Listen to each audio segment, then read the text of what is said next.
உங்களை பற்றி ஏதாவது தப்பாக பேசும்போது உங்களோட மன ஃபீலிங் எப்படி இருக்கும்? உங்களோட ஃபீலிங் இந்த காதலை வாங்கி இந்த காதலை விட்டுட்டு போயிடுவோம்.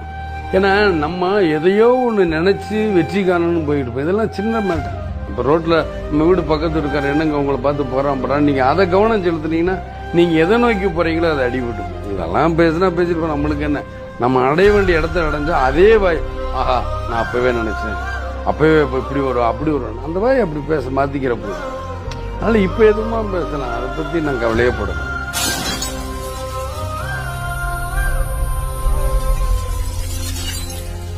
உங்களை பற்றி ஏதாவது தப்பாக பேசும்போது உங்களோட மன ஃபீலிங் எப்படி இருக்கும்? உங்களோட ஃபீலிங் இந்த காதலை வாங்கி இந்த காதலை விட்டுட்டு போயிடுவோம். ஏன்னா நம்ம எதையோ ஒன்று நினைச்சு வெற்றி காணணும்னு போயிட்டு இருப்போம். இதெல்லாம் சின்ன மேட்டர். இப்போ ரோட்டில் நம்ம வீடு பக்கத்து இருக்காரு, என்னங்க உங்களை பார்த்து போறான் நீங்கள் அதை கவனம் செலுத்துனீங்கன்னா நீங்கள் எதை நோக்கி போறீங்களோ அதை அடிபட்டு. இதெல்லாம் பேசினா பேசிருப்போம். நம்மளுக்கு என்ன, நம்ம அடைய வேண்டிய இடத்த அடைஞ்சா அதே வாய், ஆஹா